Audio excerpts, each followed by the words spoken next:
All right, here we go. Hey, everybody. Once again, thank you for joining Entrepreneurial Appetite, a series of events dedicated to building community, promoting intellectualism, and supporting Black businesses. For those of you who may be joining us here for the first time, Entrepreneurial Appetite started off as an initiative to support Black businesses in San Antonio, Texas. Me and my homeboy, Jason Bailey, saw a notice on Facebook Live in 2018. This brother named Mark, who owns Mark's Outings Burger Joint in San Antonio, was talking about how his business was struggling. And we got about 30 to 35 young Black professionals to get together and have dinner with one of our local state representatives, Barbara Grogan Hawkins, to support his business. And from there, we evolved into a book club. And then eventually COVID-19 happened. We shifted to this online platform where we can have live conversations with a broader audience. And so I thank you for joining and supporting us here today. When I think about our mission, part of that is to build community, promote intellectualism, and support Black businesses. And I think about that in the broadest sense possible.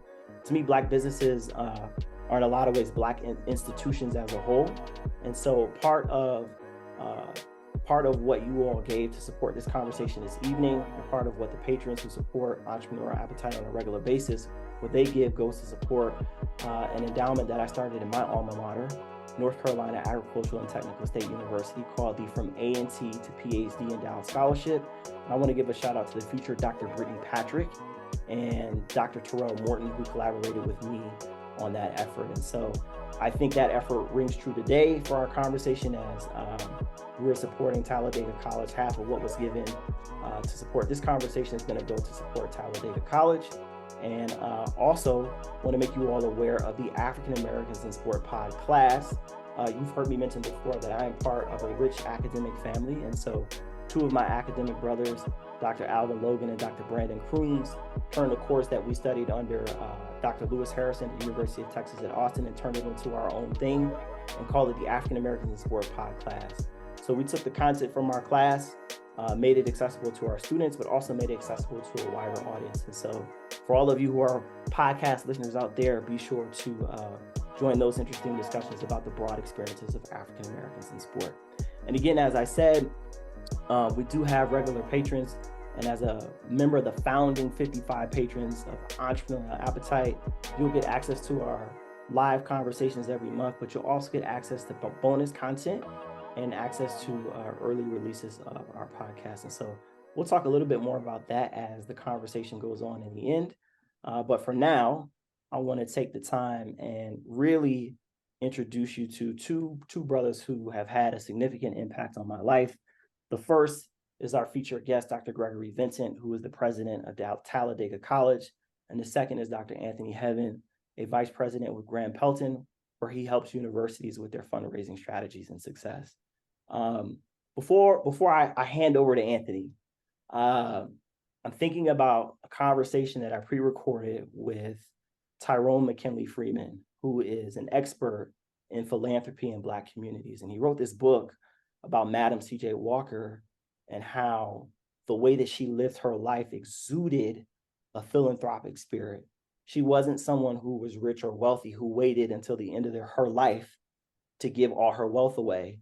She was giving herself away in the process. And so to me, that is true of Dr. Gregory Vincent, who is joining us here today, because a lot of people don't know this, but Dr. Vincent was part of a trio of Black men at the University of Texas at Austin who were very intentional about recruiting and supporting Black males to get their PhDs.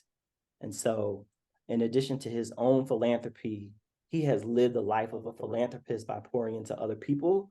And my ability to get my doctorate and be supported and funded is a testament to that. And the same is true of Dr. Anthony Heaven. But I think more importantly is the enduring family of 20 to 25 Black men who all came from UT Austin and got their PhDs. And so without further ado, I'm going to hand it over to Dr. Anthony Heaven to steer our conversation this evening. Thank you so much, Dr. Clark. I want to reiterate everything you said about Dr. Vincent. So one, of course, I know you're an amazing philanthropist and you created this pathway, and I was a part of the pathway to the doctorate. But on a personal note, I feel like this is a full circle moment as your mentee and doctoral advisee. and now the consultant working with you as a part of our Grant Thornton team for fundraising success at Talladega College. So I'm excited to be in this conversation with you on this month, right? Black Philanthropy Month. And as we dive in, I'm looking forward to hearing your insights and engaging with you. Before we start, I want to see if there's anything you want to add, Dr. Vincent. Well, first, I've been bursting with joy all day and since the invitation, because I got to engage with two of my guys. I shared with you in the practice session how very proud I am of both of you and your entire cohort of incredible graduate PhD students who came in with the mission. You worked hard, you persevered, you thrived, and you left an indelible mark on the University of Texas at Austin and higher education. And so I could not be more proud. And to see Dr. Clark, work at UTSA, gain tenure, and for you to be engaged as one of the leading voices in philanthropy. And we're so grateful that you are engaging, partnering with Talladega to meet our goals. So I just could not be more pleased. Just by introduction, I always give credit to my parents. And I just want to take a moment as we start to give thanks to Cyril and Gloria Vincent. The only bittersweet thing about taking on the Talladega position, it was the first time in my entire life that I made a decision without their love and care. My mother passed away in 2019 and my father in 2021. They were together for 70 years and were married for 65. And so I have to give a shout out to my parents. And I've shared that my parents gave me 3, and I want to add a 4th one, and I'm going to do that going through 4 priceless gifts. The first is unconditional love. The second was a love of reading. Our home was filled with books. And on my 16th birthday, my father gave me the autobiography of Malcolm X, and it changed my life. And the third was a church home where I could start my own journey of faith. And I'm going to come back to that in a moment. And the 4th one is they inculcated in me a culture of giving. So at my church home, St. Philip's Episcopal Church in Harlem, I got confirmed at 13. I was baptized as an infant. And my parents said to me, you are now a full-fledged member of the church, and you need to establish your own pledge and fulfill it. And whatever feels good to you, you have to do that. So at 13, I had to start my journey of philanthropy and understand why and what that meant. And it wasn't like there was new money coming in. It was money that was already there. What it taught me is that being a generous giver, I saw how generous my parents were. They were frugal. They were Depression era, but they were so generous to the causes that were important to them. And I saw that. And so they didn't just say it, they definitely lived it in an important way. And so I want to thank them. I'm sure other things I want to say will get incorporated in answering your questions. Awesome. Dr. Vincent, what a wonderful way to kick off this discussion, thinking about that beautiful legacy. And my first question for you, you actually started answering it, right? I want for you to define what philanthropy means to you, and also give us a synopsis of your philanthropic journey. And we just heard a sneak peek of it. So I want to give you the space to do that. Yeah. Philanthropy means giving freely and fully of yourself to advance the greater good. It means making a meaningful contribution to society and using your God-given talent, time, and treasure to advance meaningful causes. And since we're talking about Black philanthropy, to advance the permanent interest of our people. Yes. Yeah, I mean, as far as my philanthropy goes, that is a dimension of me that's very important. I believe in being a lead, to be a leader in philanthropy in the organizations that I serve. I've had the opportunity to serve as the CEO of 2 organizations. One, Sigma Pi Phi Boule, which is the oldest Greek letter Black organization. and served for a term as grandsire, the CEO and chairman. And I gave a $100,000 gift to show that philanthropy was important.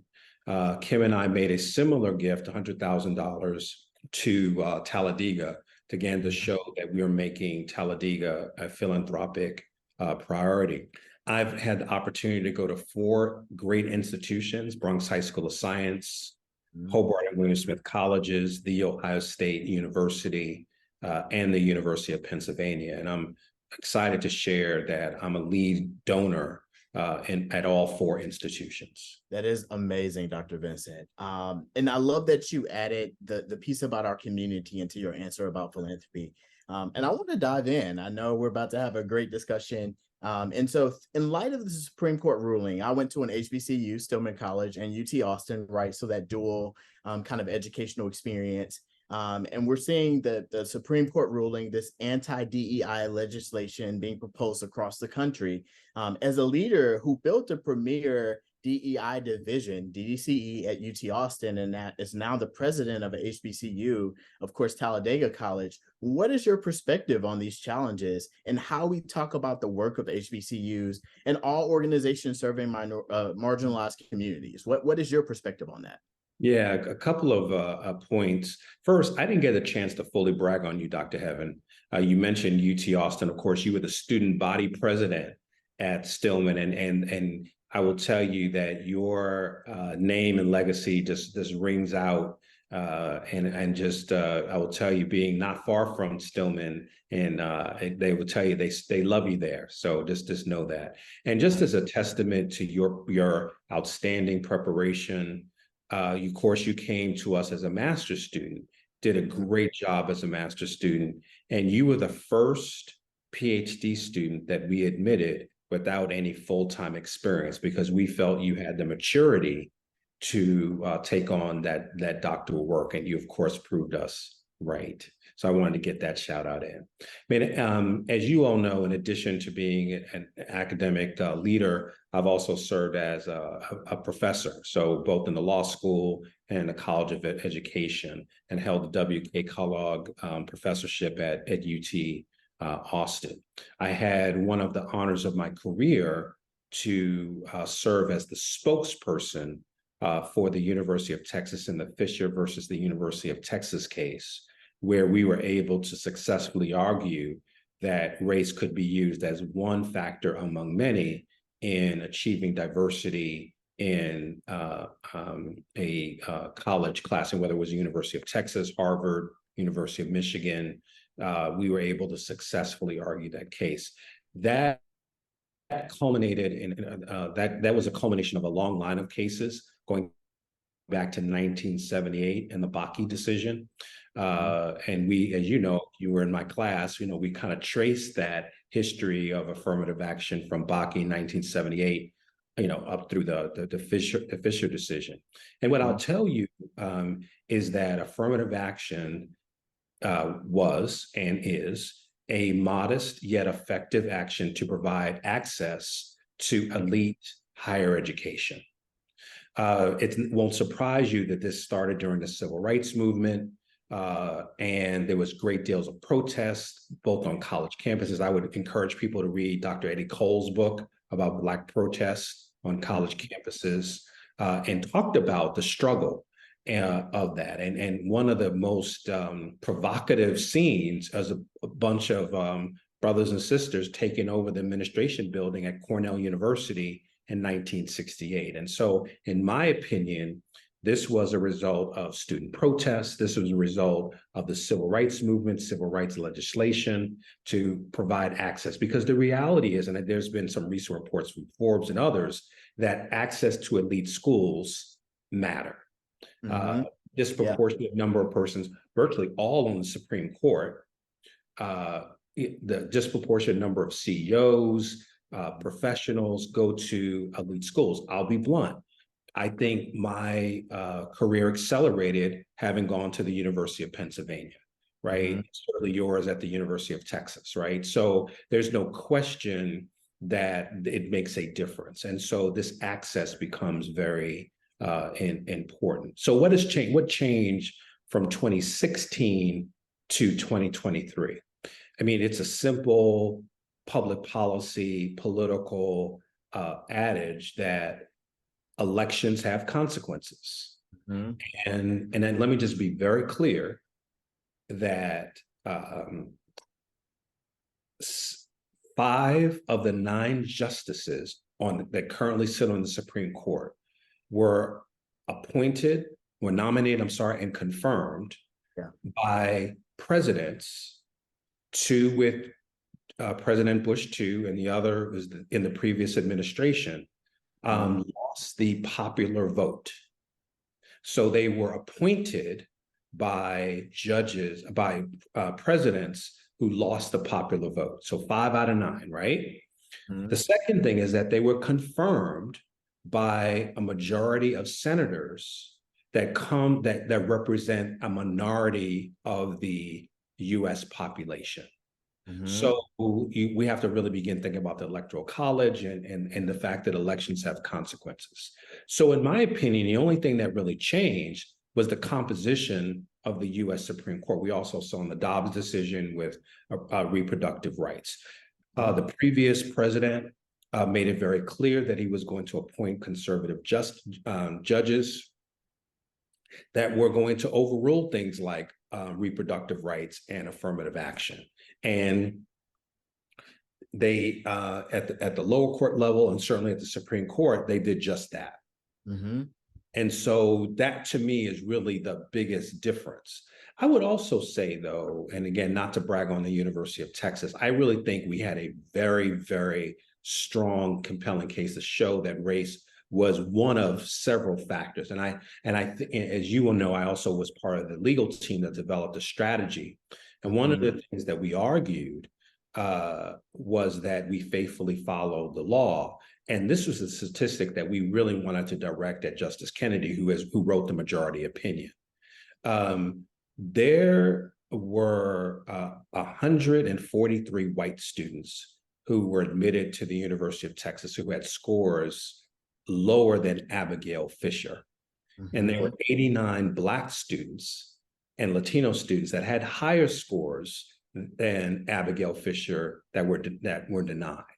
And so it really sent that case. I think that the challenge with Harvard is that their numbers never really seem to change, even with the demographic realities. And I think that hurt them, just my own kind of legal scholarly opinion. The other thing I would say is that there's going to be an increased focus on legacy admissions and elite sports competition. The reality is the 2 greatest ways to get into an Ivy Plus school is through legacy, meaning that if some member of your family attended, and or you compete in a affluent sport like rowing, fencing, and the like. And so those are much more predictive of admission than race. And in fact, Justice Gorsuch kind of cited that as an issue. And so it'll be interesting to see, there's already a lawsuit challenging legacy admissions, and we see some schools already moving away from it. The last thing I'll say, and I know this is about philanthropy and the like, Talladega has a rich tradition. We have, in my opinion, the best origin story in American higher education. To see 2 former enslaved men go to the Freedmen's Conference sponsored by the American Missionary Association, and to have this faith-inspired vision to create an institution to educate generations of students to come. Mm-hmm. They, as enslaved men, they helped build the first building that would become with Talladega College. And with support of the AMA, they bought the building, right? And have been at the forefront of educational excellence since 1867. Talladega has produced 22 college presidents. I'm not going to go into, if we have time, I'll go into it later. But the thing that I wanted to kind of tie connect the dots is that Talladega was so renowned that there were a number of people that called it the Harvard of the South. Mm-hmm. I actually reject that. I said, well, maybe Harvard is a Talladega of the North. I love that. And one of the reasons why I reject that is because, we have a modest endowment, as you know. Harvard has a $64 billion endowment. They issued a report, I believe it was last year, that said much of that wealth was built on the backs of enslaved Black people. We know at Georgetown, they were able to stay afloat because they sold slaves down the river to Louisiana. And so these schools that are so renowned, they have this really tough history that they need to live up to. Of course, there are some that are trying to whitewash history, and so I think it's really critical that we tell the full story. Philanthropy is part of that because, as you know, it's narrative, it's telling stories, it's connecting people, passion and purpose, right? So that becomes important. So that is a long-winded answer to your succinct question. Dr. Vincent, you shared some great insight there. I must admit that I had a moment of gratitude because I am not in the hot seat today. I thought about our high and got a little nervous there, but you shared with us some brilliant insights. One of the things that I'll add to what you said is that, of course, we know philanthropy has been vital to HBCUs, especially considering the financial discrimination that our HBCUs have experienced, not just with the federal government, but also with private corporations and foundations. And so we know the value of philanthropy for our institutions. And one of the things that alludes to our next question is when we think about, we know that in this current era, some funders really value DEI and they want to contribute to support HBCUs and other organizations that value diversity and promote it and really invigorate society with the mission. But we also know that some other funders value HBCUs that can communicate how, as they say, the rising tides lifts all ships, right? How do HBCUs contribute to society generally? And how does how is it beneficial to the overall society supporting HBCUs? So I want to know a little bit more about how you and your role as the president are articulating the impact of Talladega College on the region and society at large. Well, first of all, Dr. Heaven, you have been so helpful in helping us shape, that message. And so to your point, I have, whether it's a 1-minute elevator, talk or, a scholarly presentation certainly can make the case. And so I'll do something in between those two, right? So as I mentioned, Talladega College has the best origin story. We're one of a handful of schools in all of American higher education that has always been open regardless of race, creed, gender, differing ability, faith, tradition. And so we have always been inclusive. You are good friends with my son, Raymond. And Raymond is a 2021 graduate of Morehouse College. And I remember right before the pandemic, I was with him in Atlanta and I said, what do you like most about Morehouse? And he said, the diversity. And I said, wow. And Raymond, he said, well, controlling for race and gender, my classmates are diverse. And it really was a powerful moment for me to talk about the intra-group diversity of Black people, right? And even in a school that's predominantly Black and all male, there's still great diversity within those groups. And whether that's faith tradition, as you know, our youngest, Cameron is started. His roommate practices a different faith, right? So, it's just a very, very important distinction. But, getting back to Talladega, my case is one that we have always been open. We've always been about being inclusive and providing opportunities. And whether it was to newly freed persons or today, where 73% of our students are first generation, low income, Pell eligible. We are 16th in our class around social mobility, taking students where they are and then moving them to the next level. We have been a real leader in women in science. One of those 22 college presidents is Dr. Jewel Plummer Cobb, class of 1944. She was a renowned cancer researcher and became the first Black chancellor of Cal State Fullerton. What's unique about our 44 college presidents, and I'll mention two others, Dr. Herman Long, he concurrently served as president of Talladega and UNCF, which is the fundraising arm for 37 private institutions. He was the one who coined the phrase, "A mind is a terrible thing to waste." Mm-hmm. And Dr. William Harvey, and Dr. Long was class of 35. Dr. Harvey was class of 1961. He is our most generous living donor.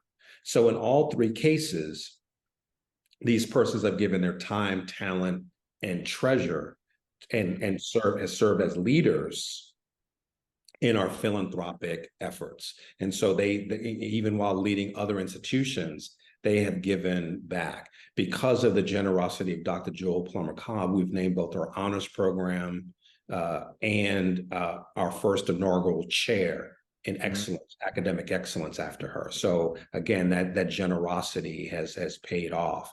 Our case is that we are a positive, compelling force for the greater good in social justice. We were the first, we had the first NAACP chapter in Alabama.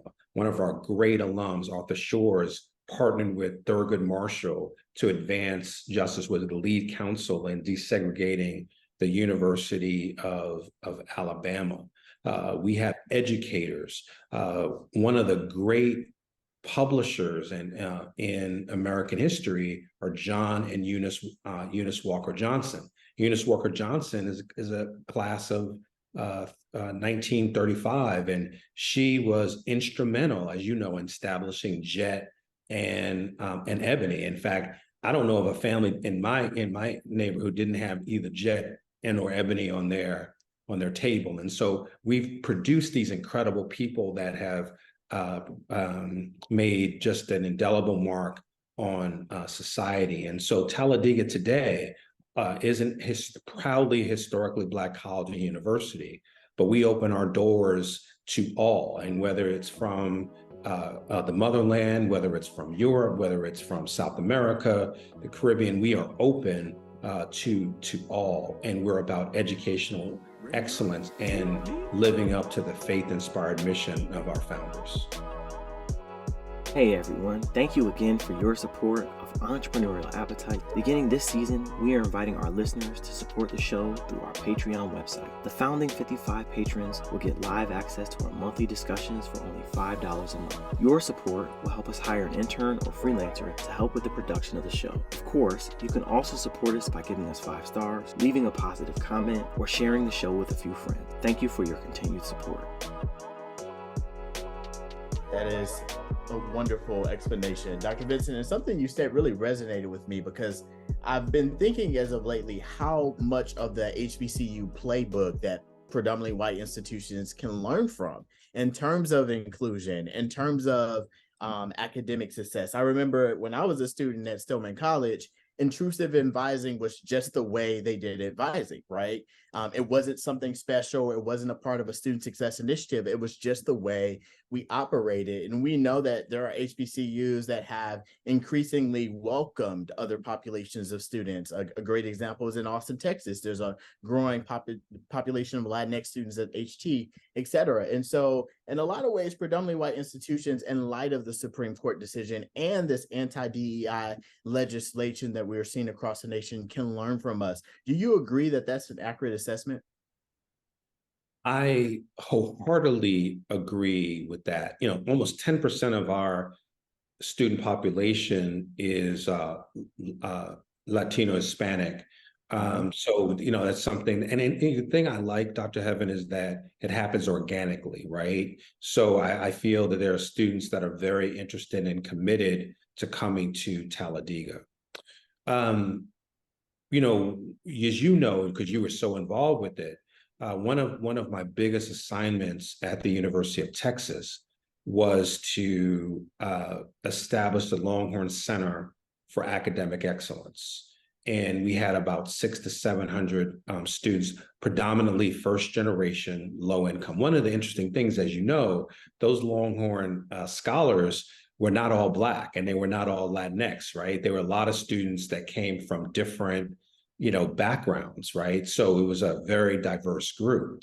One of the things we implemented was taking the best of the HBCU experience. We also learned things from community colleges, Hispanic serving institutions, and how do you create those best practices for student success? Because the goal was for these students who were essentially terrific students, but there was a sense that they needed some extra support. And the goal was to make sure that they met the four-year graduation of their peers. And what we know, and you were involved with, for example, the great intellectual entrepreneurship initiative started by our friend, Dr. Rick Churwitz, we were able to provide enrichment for these students to study abroad, to China and to South Africa, right? So these students, after several cohorts, not only met, but exceeded their peers. And when we're talking about this, let's be clear, their first year persistence rate was at 95+%, and their four-year graduation rate was 70%, right? So I just want to put some real numbers on that.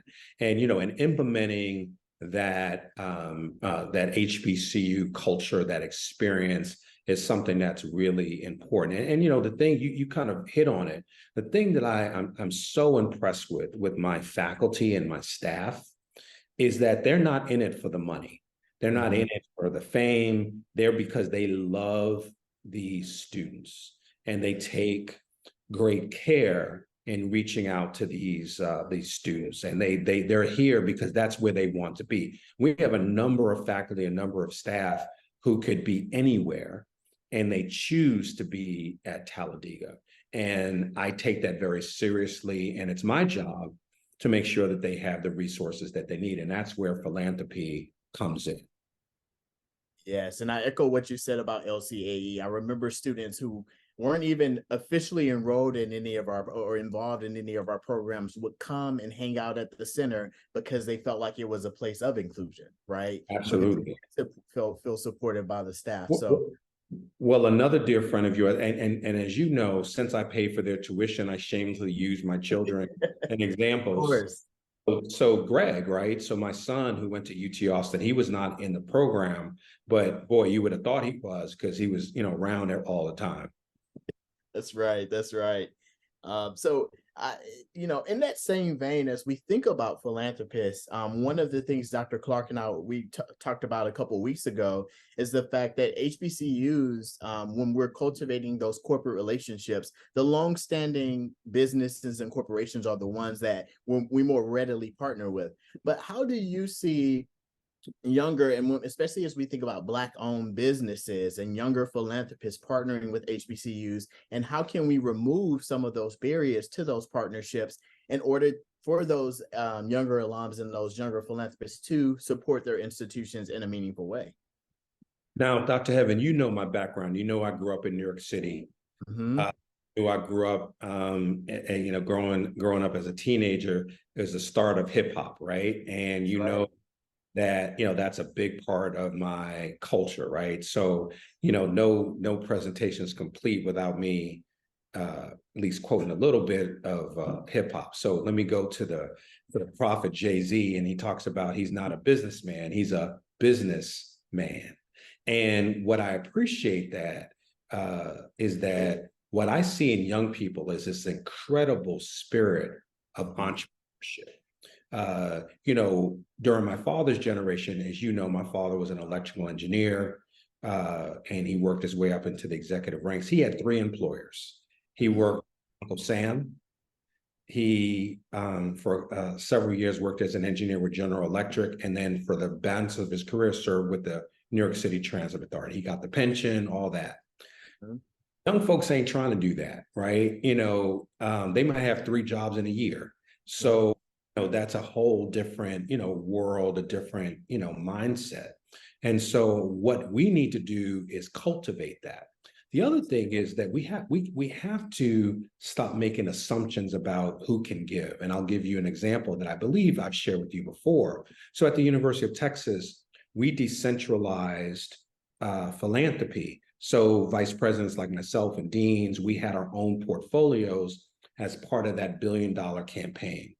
And so I was through the list and I saw a lot of folks that look like you and me and, you know, our Latino brothers and sisters who are not being stewarded by an executive. Name that I knew had 8-figure wealth, and I'll ring out her name, you know, Bertha Sadler Means, who, by the way, gave a 7-figure gift to her other alma mater. She got her master's at UT Austin. So I knew she had that, and we worshiped at the same church. So I knew that she had. You had insight. And so I asked her one day, I said, you know, how come you don't give to UT Austin? Because she had fond memories. It's not that she didn't like, you know, and there was one other person who had significant wealth who was not asked as well. And so what I realized was that that was a trend, that we were not asking these folks and we made assumptions about what they were able and willing to give. Yes. So me was a real lesson in multicultural philanthropy. And let me just give you another shout out. Your dissertation, and I was so honored to serve as your advisor and dissertation chair, really continues to serve as the benchmark for so much of what we do. So in some ways, I feel like I'm you know, talking above my pay grade, but I'll just, you know, talk to, you know, my experience, that we make assumptions about multicultural giving. Yes. And at HBCUs. Both of my parents are public servants, but they accumulated wealth in a way that you would not look if you just did kind of a wealth simulator and all this other stuff. You wouldn't, they may or may not pop up, right? But giving, and we have so many people that, you know, established, you know, solid upper middle class lives, and you know they have this wealth that we don't tap into, and so we, you know, we nickel and dime them as opposed to really asking them, what's your passion? What would you like to see Talladega, well, you know, your Talladega go? What's important to you? I will tell you, as you know, I went to predominantly white institutions, and it's fascinating to me how zeroed in they are about my giving, right? You know, and what questions to ask, what's important to me. As you know, I was a student athlete in school. And so, you know, kind of opening the door that way. And, you know, at the law school, you know, they know that I was able to go to law school on a full scholarship. And so like, how, you know, how do we create the next Greg Vincent, right? So it was just very intentional about the giving. And, you know, and this started early in my tenure, right? It started like in my 5-year reunion, right? 5th-year reunion. So it's just fascinating how, and let me just tell you, they are cultivating me to, you know, I just celebrated my 40th reunion. You better believe they're about my 50th, right? They you know, had locked in on the 40th, and they're already stewarding that. And so we have to really think about how intentional we are being. The other thing is that, as you know, there's multiple ways to give. So as people are growing their careers, why not bring some of these entrepreneurs back and connect with these young people? And that's an invaluable, you know, resource. One of our relatively recent grads, he's leading a team that's we're going to take NASA to Mars. You know, just having him on campus makes a huge difference. But I think the most important thing is that we have to assume that just because there were 2 teachers, right? Because we kind of write teachers off, oh, they don't have a lot of money. Well, let me tell you, the studies tell you that one of the greatest concentrations of millionaires are public school teachers and like my father, engineers, right? It's the doctors that are heavily in debt. But we got to reframe who we are. We have to meet folks where they are. I think institutions can help young Talladegans. So when I talk about supporting students, I also talk about young Talladegans, 10 years and less. And that the more that we can help them, you know, in year 20, 25, you know, that's when they can really make a significant difference. Yes. Dr. Vincent, I will tell you, it feels like a mini reunion right now, because when you made the hip hop reference, I thought about a conversation on the way to one of our mini panel sessions where you asked us our top 5 hip hop artists and top 5 R&B groups of all time, and you may have frowned at some of my responses at Yeah, that that, time. I mean, brother, let me say something, man. I mean, someone who comes from Motown, I was very, man, I'm gonna say that's the only one of the only times I was disappointed in you. I'm like, man, where'd you get this, man? But not to get us too far off topic, you shared some gems there. So one of the things that we've seen, they did a poll of the generations, and what we know is that millennials actually at higher percentages, actually it was somewhere in the 70% range, view themselves as philanthropists, right? So whereas boomers had a much lower percentage in terms of how they view themselves and how they conceptualize themselves. And I've been telling clients who have said, hey, we know that we're shifting our focus to major gift donors, we're shifting our focus to boomers. I said, don't sleep on the millennials, right? Because one, they are your pipeline for the future, but two, we're in the middle of this great wealth transfer. I will tell you, at one of my former institutions, I saw an alum who's in his 20s. He just made a major gift because, again, his grandparents left him a piece of their will, and he wanted to honor them with that gift. One of my favorite philanthropy stories actually involves, there was this gentleman who was he worked at a plant for most of his life, never created any investment accounts on his own. He had whatever he had with the firm. But one day he was watching the UNCF on TV, and he called in and he said, hey, I want to make a gift. And they said, okay, how do you want to make your gift? Had that conversation. He said, I have cash. And so where can I drop it off? He brought a substantial amount of cash to make this gift to the UNCF. And so we talk about those misconceptions of who can give. And you shared about your parents and their philanthropic journey. My great grandmother always talk about how working class woman in the South who was a sharecropper gave a significant amount of her income to the church and to the community, right? And so we know data backs up that Black folks specifically are philanthropic across all social classes. And when we think about that in this multicultural philanthropy narrative, how do you suggest we amplify those voices and those stories of Black philanthropists who are making an impact? Because historically, we have minimized the voices as a field. Dr. Heaven, you raised such a powerful point. We have to talk about the role of faith and faith-based institutions and the role they play in the Black community. You know better than anyone the unspeakable horrors that were inflicted upon our people. And it was faith that enabled us to not just survive, but to thrive. And we're still grappling with that now. But I am so amazed at the role of faith. I know the role of faith that played in my life. And that's why I always reflect on, my journey of faith, starting at St. Philip's Episcopal Church in Harlem. And to see successful people, move forward. And so it's not a surprise at all that we give to sustain our churches. Now, there's some interesting trends, and I'm not that's for another day. But it's clear that we are very philanthropic, and we continue to give. I think, to be blunt, Dr. Heaven, we have to do a better job of telling our story, meaning HBCUs. I think the UNCF, the Thurgood Marshall Fund, I think are really good. Our former great friend and colleague, Tamaria Perry, is there. And, we have to do an even better job of making the case for philanthropic support. I give Dr. Michael Lomax a great deal of credit. We're about to embark on $1 billion campaign to support our institutions. And so, that's a really important, kind of step for us to get to that $1 billion mark across our institutions. I want to also pick up on a really critical point you made related to generational diversity.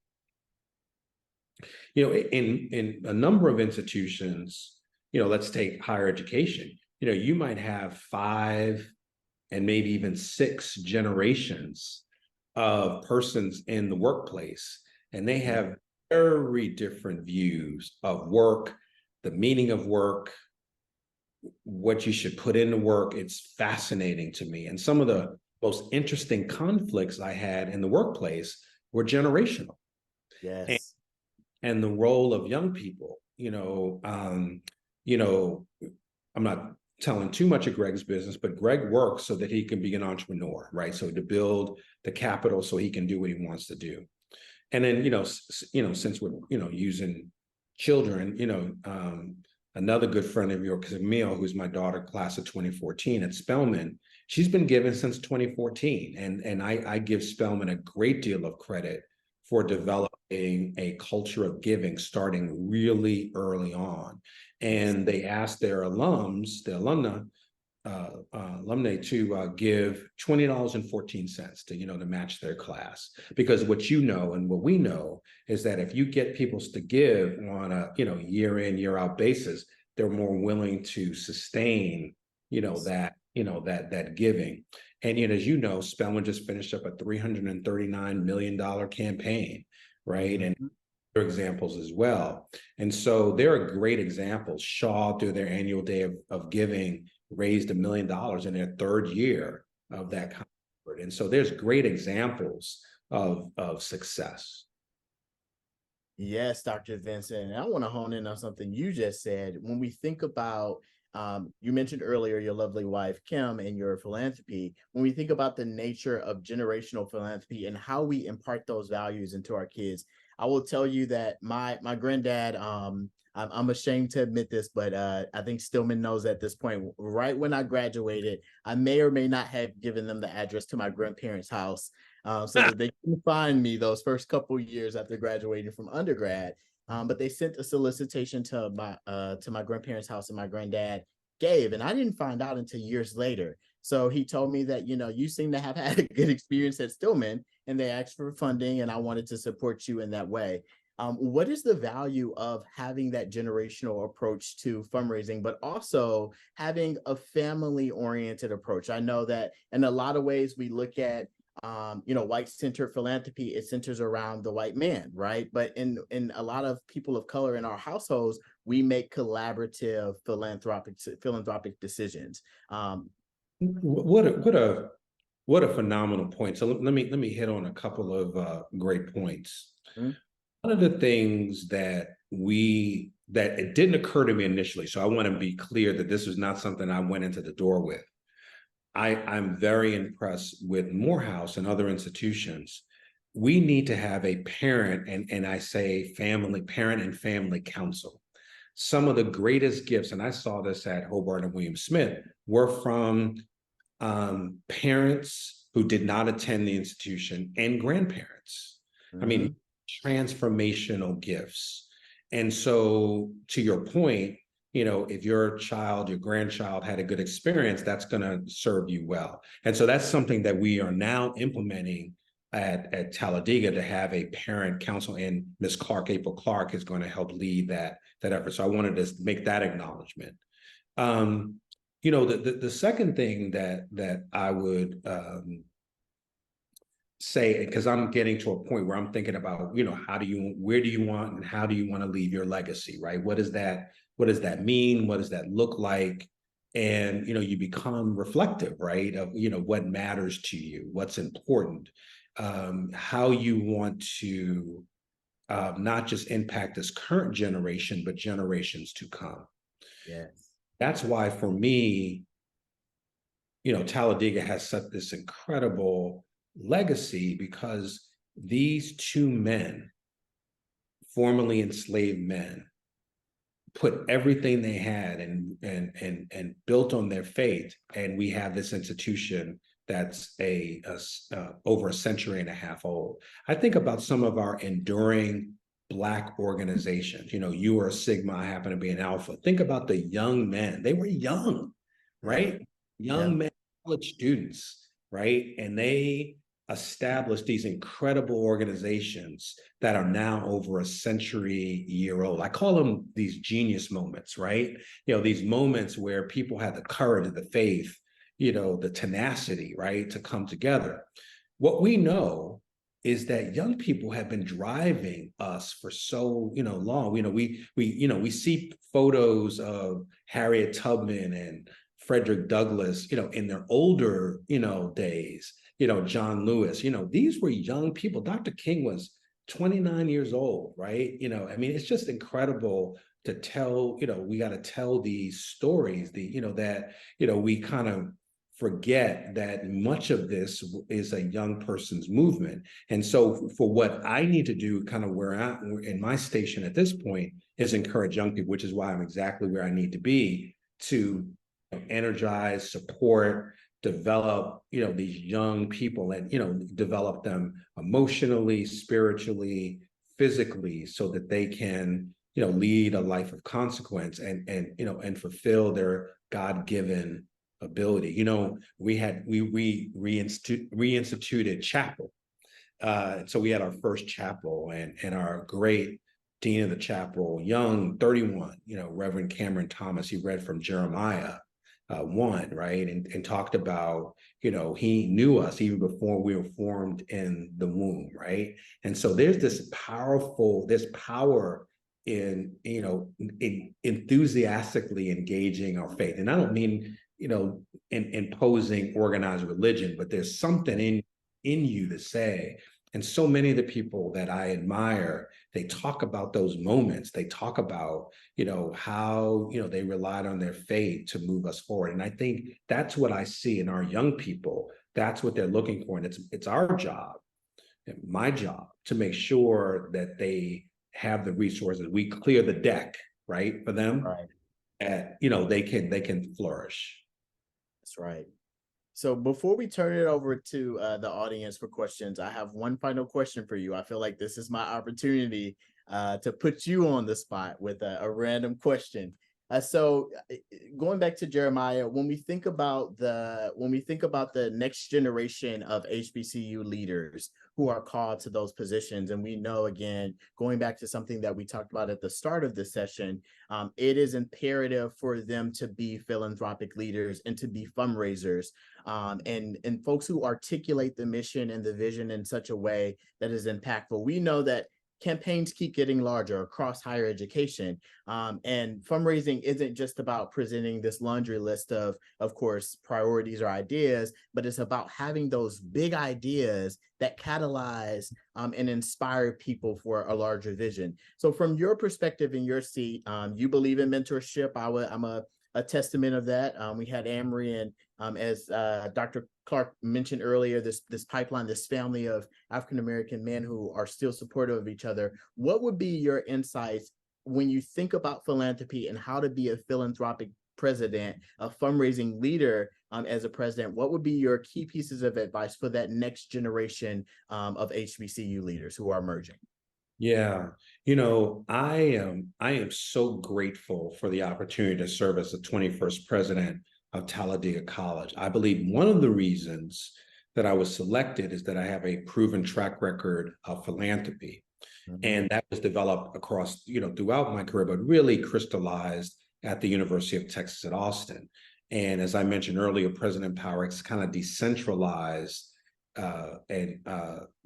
philanthropy at UT. And so I had to kind of raise money on my own, right? Mm-hmm. And I have to tell you, that was an anxious moment for me because I'm like, man, I feel like I'm going to be a used car salesman, right? And mm-hmm. I realized that, as I mentioned earlier, what my job was to partner passion and purpose, right? And so I found myself really doing a lot of work around what's important to you, what's passion, what connects you, and even if it's hostile, what is it? Because as you know, there's some of that with some of our alums. Mm-hmm. So that was a huge skill set that I developed.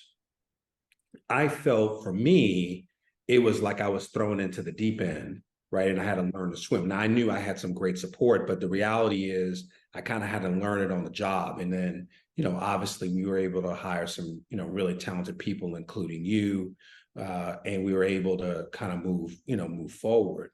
Mm-hmm. What I would say to my sister and brother presidents is that philanthropy, fundraising, development, advancement, whatever you want to call it, you have to be intentional about it and spend a lion's share of your time on this work. That if you're sitting in your office micromanaging your team, that is not going to lead to success. Mm-hmm. If you're not interested and passionate about fundraising, this is not going to go well for you. Fundraising has to be at the center of what you do. Philanthropy, all of those engagement, all of those things have to be part of who you are. And I would say, because a lot of people want to aspire to be college presidents. Yeah. The question is, do you really want to do the job? Right? Mm-hmm. Becomes important. And sometimes you gotta, man, I got yet another reception, yet another alumni phone call, but you got to be involved and engaged. That's related to communication.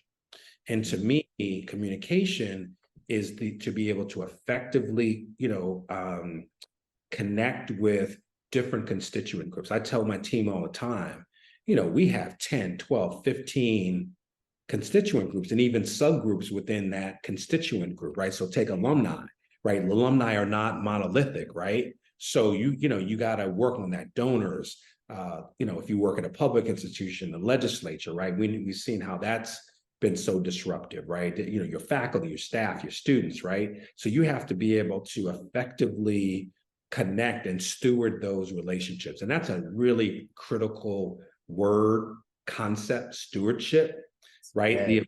Yeah. The ability to keep engaged with the institution, the ability to think about this as a marathon rather than a sprint, right? And so that should be, and so, I would also say to my, either aspiring or current sister presidents, if you're not every day, not actively stewarding relationships, then you have missed opportunities. Impeccable, Dr. V. I mean, and my first role out of UT Austin was a stewardship role. So I always say that I put on that hat in our work because I think philanthropy is about stewardship. You can't do philanthropy without stewardship. And so thank you so much. I'm looking forward to seeing your impact, not only at Talladega, but also as we think about HBCUs in this era.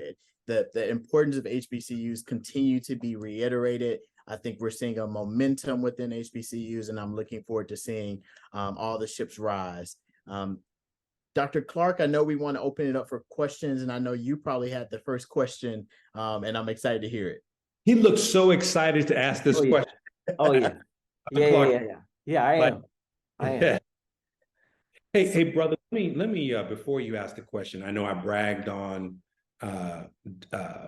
Dr. Heaven. I just want to take a moment to brag on you.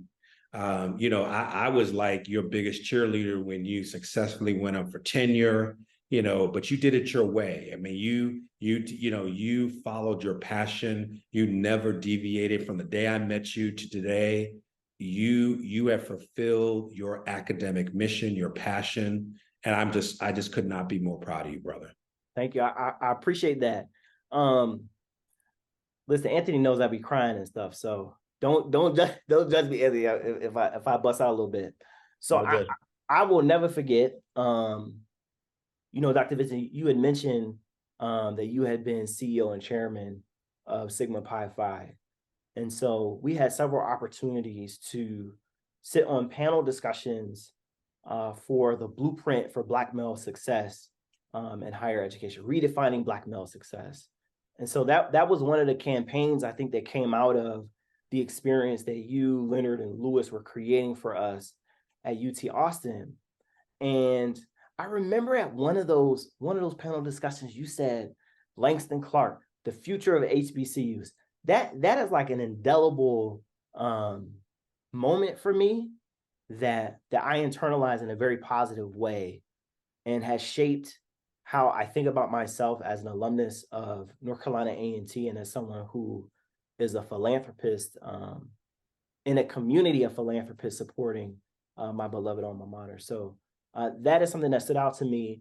And to have that said in a crowd full of prominent Black folks that oftentimes we don't get an opportunity to recognize, you might walk past a Black millionaire on a daily basis, but you never know. And so to be in that environment, have that said, was something that was very edifying to me. And so I appreciate that.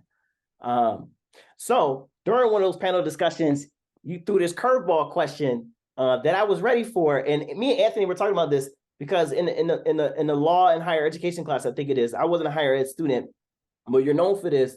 Like, students got to be ready, because you're going to come with a question that never had been in the readings, right? And so here's my question to you. And in some ways you alluded to it, how your commitment to philanthropy was one of the things that allowed you to sit in the seat that you're sitting in now. As a donor to A&T, I have been invited to go to A&T's endowment donors luncheon. And it dawned on me this past spring that, me and 3 other people have committed to getting an initial $25,000 to get the endowment to maturity.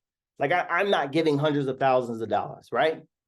But me doing that had me sitting next to somebody who had given millions of dollars to A&T, right? Someone else that had given hundreds of thousands of dollars to A&T. And so these folks are in prominent positions in their careers, or have been, and built their wealth. And so can you talk about what it means to be a philanthropist for power? Now, I didn't have the intentions of like gaining status to be a philanthropist, but being a philanthropist will get you in rooms that you otherwise may not get into. And I think about at UT Austin with football team, they always talk about the boosters are doing this. The boosters are the ones who are really choosing the head coach and all of that stuff. And so just talk a little bit about what it means to be a strategic philanthropist as it pertains to you leveraging power to get things done that need to get done. Well, let me first respond to the prophetic comment I made about you, and it would extend it to Dr. Heaven. I felt your passion. One thing, when I meet Aggies, y'all are you got so much pride. I shared that with Chancellor Martin, who's a dear friend, fraternity brother. I think the world of him. He's done a phenomenal job, as you know. But you all, let me tell you, you all take that, that commitment to alma mater to the next level. So let me tell you a very, very quick and hopefully funny story. So Cameron, who, did very well, was a very strong high school runner. And he said, "Hey, Dad, do you think I could get into North Carolina A&T?" And I said, "Yeah, I believe you can." He said, "Do you think I can run for A&T?" I said, "Yes, son. No, not so much." Yeah, I don't think so. You might want to set your sights somewhere else. So I said, "But Edward Moses went to Morehouse, so there you go." So but again, kudos, and I really did mean that, and I meant that about all of you. That you all, I was just so inspired by your collective and individual excellence. So there's no doubt about that. So strategic philanthropy, right? So one of the things I realized is that I've been put in positions to lead organizations, and whether it's fraternal, at my church, higher education. And then, as I mentioned, what really drove me was my parents' example. But to your point, when you start giving, people start noticing you, right? And, I was an early giver to my alma maters, and it makes a huge difference. Here's the other thing. I know Dr. Heaven knows this, but Dr. Clark, there's a lot of public information about you. What your house is, there's all kinds of stuff about you, right? And if you want to get scared, Google yourself, right? It's like, it's scary just what stuff is just out there, right? And so people start checking you out, right? And they say, "Oh, okay, you're at this, wealth level, and you're there." And then the other thing is, if it's, and cynically, whether institution wants kind of superficial diversity or substantive diversity, they got to have some folk, right? So they're like, "Man," and then back to this earlier point, we want some generational diversity. So we want some dynamic young people, who are there. And so you, Dr. Clark, you, Dr. Heaven, are in the sweet spot, right? Because, you look impressive on paper. You got some letters behind your name, right? You understand the academy, so you begin to present yourself. The other thing is A&T is going to have pride. Stillman's going to have pride in their alma mater, in their alums, right? And so they're gonna like, man, we want to start cultivating the next generation of trustees, right? And donors. There should be a Dr. Langston Clark building at some point. You might even become chancellor of that. And so what I've realized, because I know Dr. Heaven's going to be president of Stillman, I'm just putting that out there. But I share that to say that what smart philanthropists understand is that it's the long game, right? You're being cultivated for a lifetime relationship with North Carolina A&T. You left. I mean, you shouted out A&T every time I saw you. You found a very important way. And that's the beauty of HBCU. They, folks love their HBCUs, right? And so that becomes a relationship. And you're getting to a point now where you are right exactly where you need to be. You're mature enough to kind of know what's what, but then you got decades to contribute, right? And so there's this beautiful opportunity to kind of make that happen. And so to me, when you extend that to the corporate experience, these folks understand that they need board members, they need board of directors, right? And it's not unsurprising that folks like the three of us get plucked for some of those boards because of our backgrounds, our expertise. We do bring a genuine sense of diversity. So that's how you begin to get in the room. The thing that I would say to two of you is that you don't know who's watching you. You don't know. In the San Antonio community, I'm sure you are on folks' radar. Like, okay, who are the young up and coming leaders in San Antonio? I know for a fact, because I work with them, that Dr. Heaven, their people have him on their radar, right? And so the two of you are doing exactly the right thing. The other thing I would tell people is don't get thirsty, right? Don't go chasing it. People could sniff out lack of authenticity. Continue to be the thing I love about you, Dr. Clark. You're you, man. You're the same dude. You didn't cut your braid, your locks to, maybe that'll help me get tenure, right? Dr. Heaven, you've been rocking that wonderful beard of yours. You are who you are, right? You all know how to suit up if you need to, but then you also, know how that, I'm going to be authentically you. And so, Dr. Vincent, thank you for that. I appreciate that. I want to give those of you in the audience an opportunity to ask a question. If you have one, you can raise your hand. You can type it in the chat. Anthony, while people are thinking about their question, and maybe we won't have any afterwards, you can go ahead and ask your next question, your final statement to Dr. Vincent. So it's not as much of a question as it is a statement. I want to give flowers to both of you, Langston, to you being the facilitator, the creator of this, and Dr. Vincent, you being the distinguished guest. So Langston, I want to echo what Dr. Vincent said. You may not know this. I may not have ever told you this, and I'm not a crier, so I'm not going to cry today. However, when I arrived at UT Austin, you were one of the first graduate school brothers I met. And in a lot of ways, you've done things first. I mean, I'm following on your coattails. I mean, you graduated before me. I watched you as a man of faith. I watched you as a professor. You started your endowed fund before I was able to start mine this year at Stillman. And so I really appreciate your support and who you are in this space, and how you continue to exemplify HBCU excellence in your walk.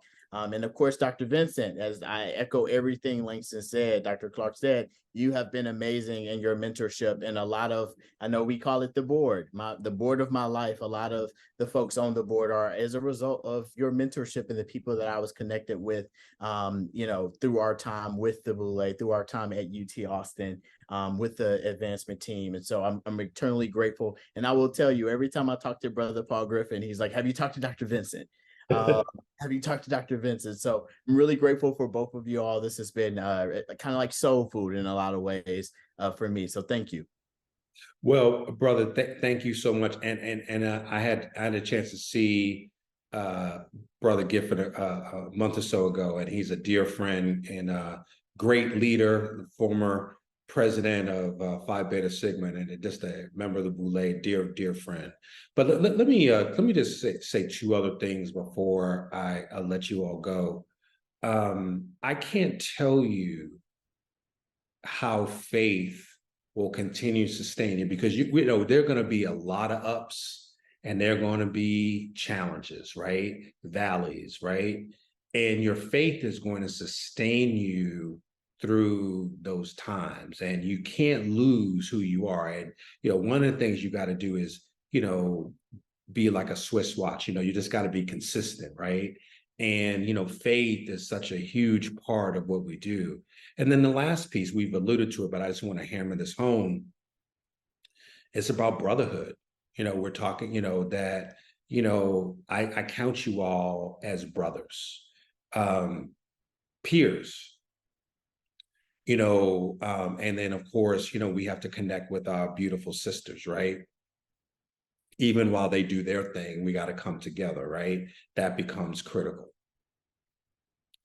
One of the great moments of my life, I guess I was 29, I got my first executive position.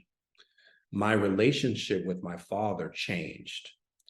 He went from being my dad, you know, to being my coach. And we just had a very different kind of relationship. And, you know, family is everything. And I don't just mean your biological family, right? You know, building family, building community. I found myself really making choices to spend more time with friends and family and less time trying to move up the ladder, do all these other things, because to me, quality of life, you know, finding your purpose, right? Finding your passion, you know, becomes, you know, so, you know, who you are, you know, really, you know, working hard to fulfill God's will for me. And then by extension, you know, the people that I love. And of course, the two of you are an essential part of that. And so, you know, I've become much more reflective, certainly with my parents passing, right? Just thinking about the choices that they made, retiring early, you know, having 30 years, you know, of just great quality of life. And I'm like, man, you know, make a decision not to, you know, continue to make another dollar, right? I mean, so those things become really critical. And, you know, one of the most precious resources we have is time, health, right? So, you know, just making sure we keep each other healthy, keep each other accountable, right? That's a part of philanthropy too. Hey, checking in on, you know, folk and just, you know, making sure they're doing okay. You know, my father, you know, my mother was the extrovert, right? But my father, I really learned about relationships through him, right?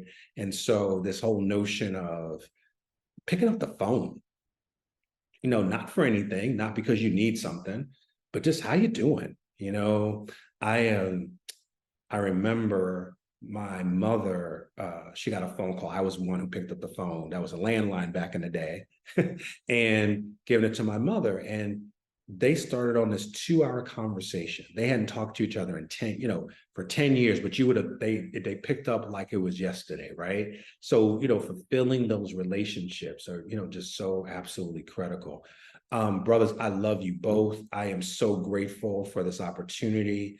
You know, as a mentor, you want the best for the folks that are in your circle.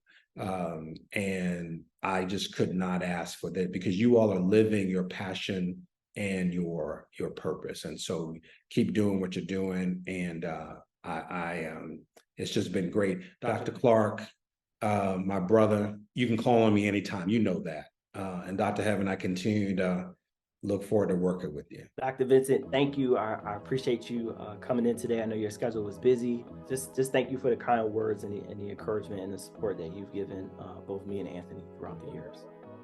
Absolutely. Again, for those of you who are here, if you want to be a regular supporter of Entrepreneurial Appetite, what we do is we take 10% of all that we earn and we support an endowment at my beloved alma mater, North Carolina A&T. But also on special occasions like tonight, 50% of what was given to support the show is going to go to Talladega College. And so Those of you who are in the Founding 55, you get access to all of our live conversations plus bonus content. And I appreciate all of you all's support. Thank you all for coming this evening, and hopefully we get a chance to see you in the coming months. Also want to add that if you want to hear any of our previous conversations, check out the Entrepreneurial Appetite podcast wherever you listen to podcasts, and you can catch our conversations with people like Dr. Vincent, both authors and entrepreneurs who are making great contributions, and leaders who are making great contributions to Black communities throughout the nation. So thank you.